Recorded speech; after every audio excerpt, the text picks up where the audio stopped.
And welcome to Cloudy ML.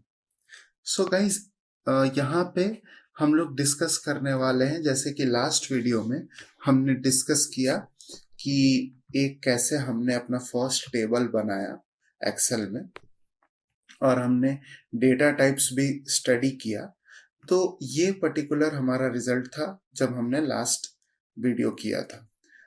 पर मैंने बोला था कि इस प्रॉब्लम में भी इस सॉल्यूशन, ये जो हमने सम किया यहाँ पे, ये सब तो ठीक है, जो हमने फॉर्मेट किया, बोल्ड किया, टेबल बनाया, इसको कलर किया, सब ठीक है। बट सबसे बड़ा प्रॉब्लम है ये जो हमने कैलकुलेशन किया, कि इस कैलकुलेशन, ये जो सम किया, यहाँ पे भी हमारा एक प्रॉब्लम है। वो प्रॉब्लम क्या है ये मैं डिस्कस करता हूँ। अब प्रॉब्लम ये है कि जब भी आप ऑटो सम करोगे, अब मैंने पहले डिलीट कर लिया, आप कभी भी यहाँ पे जैसे ऑटो सम आप करोगे, यहाँ से यहाँ तक किया, ठीक है, मान लिया आपका काम हो रहा है, राइट।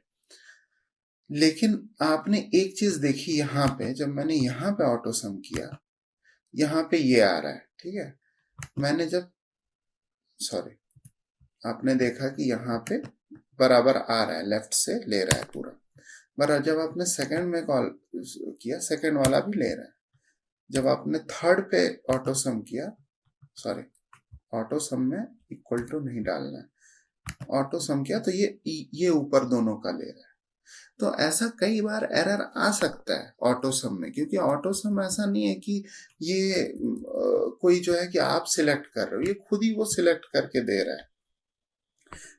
जब आपके पास सपोज मैं सिर्फ ये 3, या मतलब आपके पास बहुत बड़ा टेबल होगा, ये तो सिर्फ 6 रोज का है। जब आपके पास 100-200 रोज के आपके पास टेबल होंगे, तो ऑटो सम भी बड़ा प्रॉब्लमेटिक है कभी कभी, क्योंकि उसमें भी क्या होता है कि अगर आप हॉरिजॉन्टल और वर्टिकल एडिशन या सब्ट्रैक्शन करोगे, तो उसमें थोड़ा ऊपर नीचे हो सकता है। और ये ज्यादा प्रॉब्लमेटिक तब है जब थोड़ा कॉम्प्लेक्स कैलकुलेशन कर रहे हो।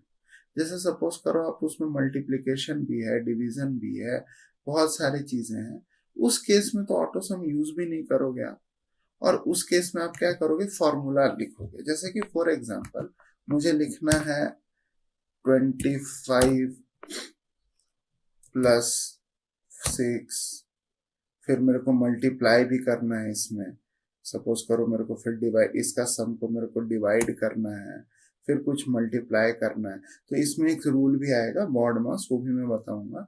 तो इस जैसे एक कैलकुलेशन में सब्ट्रैक्शन, मल्टीप्लिकेशन, डिवीजन, वो सब भी है। तो वो सब में आप ये तो ऑटो सम करोगे नहीं उस केस में, तो उस केस में आपको लिखना फॉर्मूला ही है। फॉर एग्जाम्पल ये पूरा है, इसमें मेरे को, मैं मान लेता हूं कि मेरे को यहाँ पे जीएसटी 18% ऐड करना है। जैसे जीएसटी है 18%, मेरे को ये ऐड करना है, ठीक है। तो अब मैं क्या करूंगा, अब मैं सिंपली ऑटो सम नहीं कर सकता हूँ, फिर मैं क्या करूंगा, यहाँ पे ये लिखूंगा, फिर मैं यहाँ पे सम, अपना फॉर्मूला वाला सम लिखूंगा यहाँ पे। और मैंने जब सम लिखा तो यहाँ से मैंने ये करूंगा, ये करने के बाद यहाँ पे मैं मल्टीप्लाई करके 1.18 लिख दूंगा, यानी 18% जीएसटी। ये हो गया सारा। तो आपको फॉर्मूला लिखना ही पड़ेगा। और ये सब फॉर्मूला है, जैसे मैथ्स और ट्रिग्नोमेट्री है, ये लुकअप है, डेट एंड टाइम है, ये लॉजिकल है, ये फाइनेंशियल है, और ये रिसेंटली यूज फॉर्मूला, ये सब साइन मैक्स, ये सब रिसेंटली यूज। और ये मोर फंक्शंस है, जिसमें स्टैटिस्टिकल फंक्शन आ जाते हैं, इंजीनियरिंग फंक्शन आ जाते हैं, क्यूब, ये सब पूरा फंक्शन आ जाता है, ठीक है।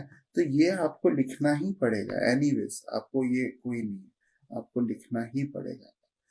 अब उस केस में क्या होता है ना, कि आपके पास ऑटो सम या कोई ऐसा शॉर्टकट नहीं होता, आपको फॉर्मूला लिखना है।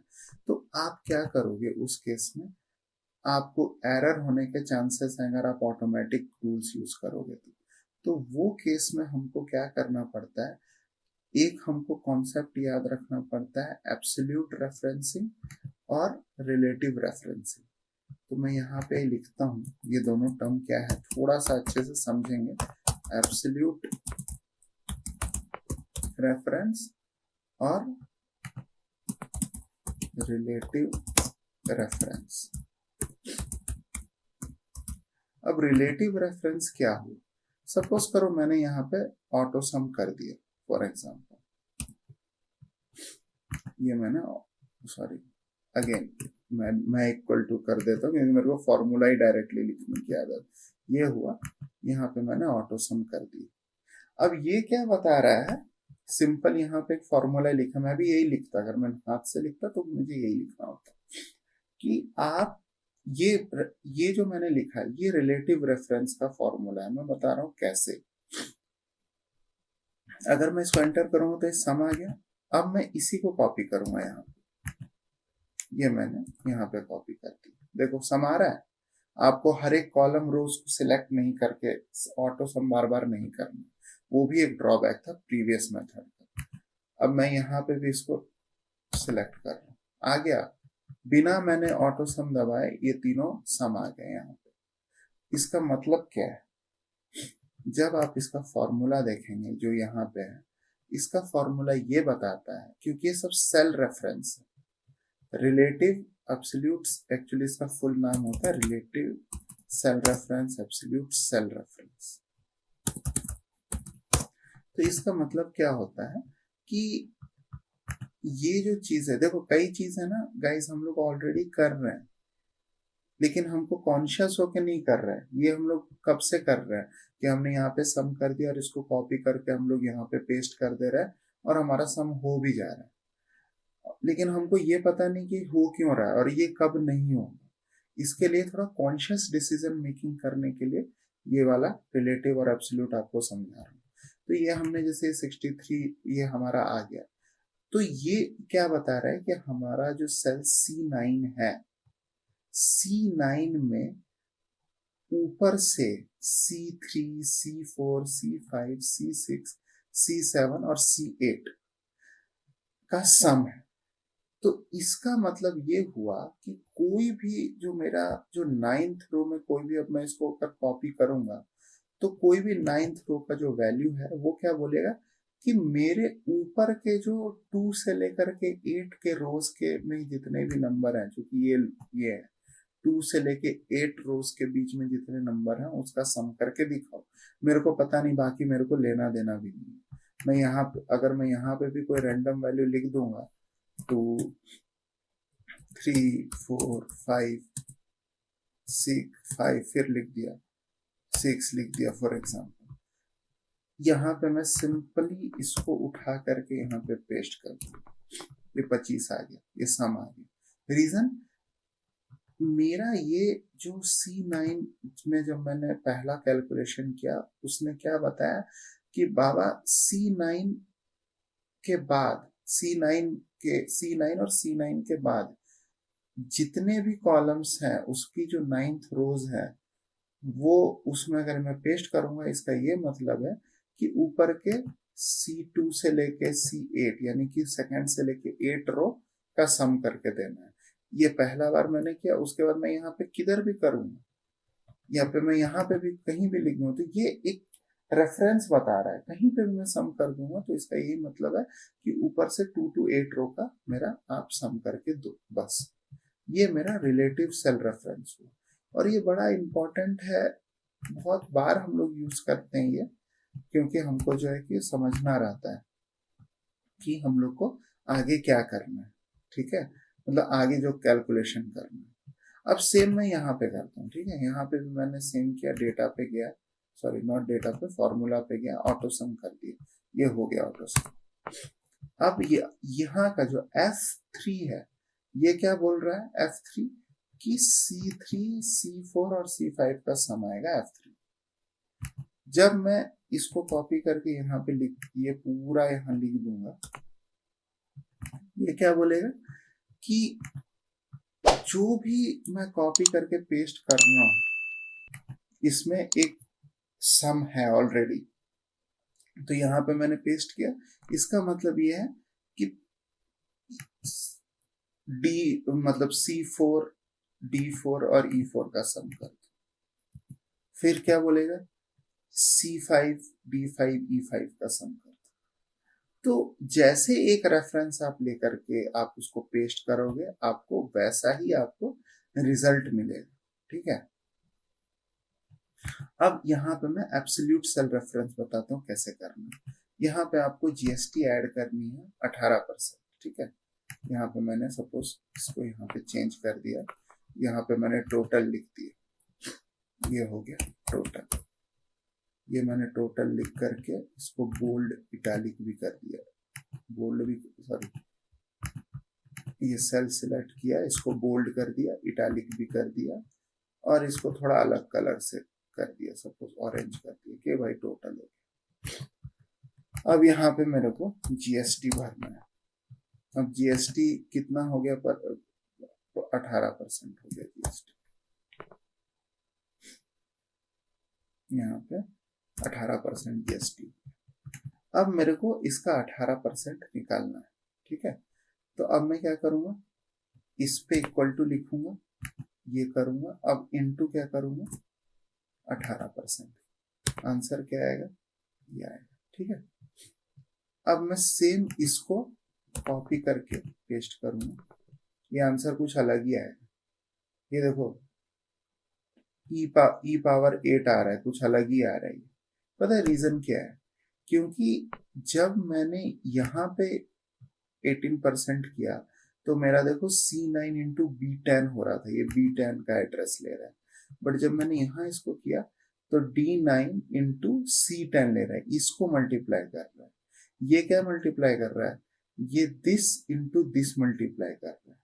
ये 73,346 को 11,359 से डिवाइड कर रहा है, सॉरी मल्टीप्लाई कर रहा है।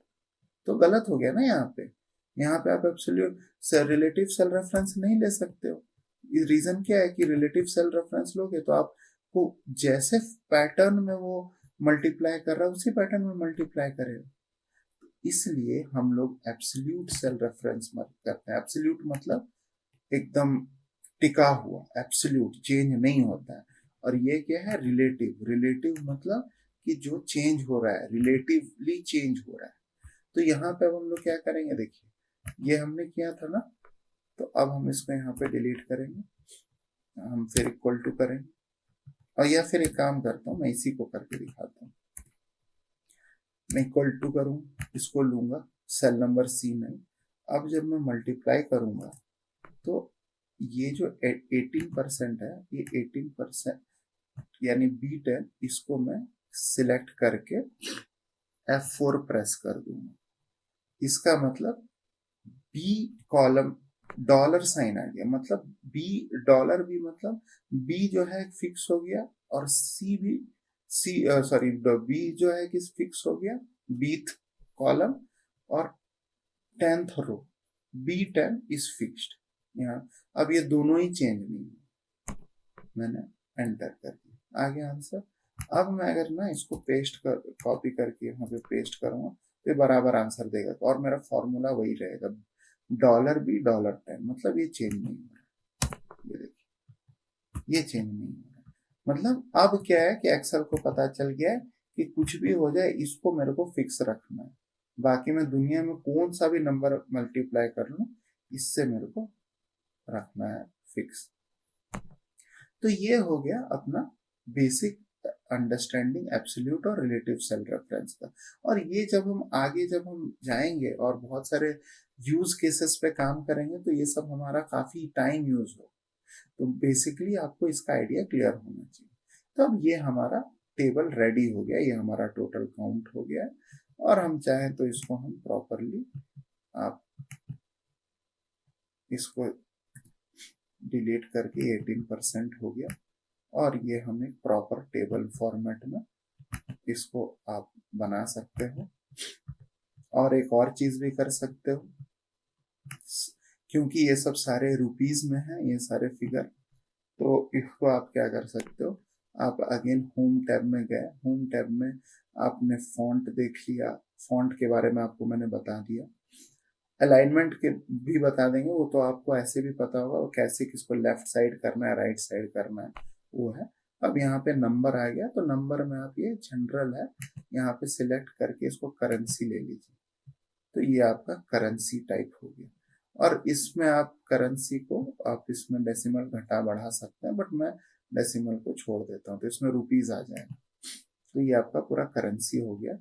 ये मैं फाइनल टोटल बिल को बोल्ड कर देता हूँ। तो ये आपका मेन टेबल रेडी हो गया यहाँ।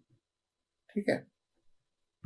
सो गाइस, आई गेस ये वीडियो में आपको एब्सोल्यूट और रिलेटिव सेल रेफरेंस के बारे में पता चला। And if you like this video, please like, share and subscribe our channel. Thank you.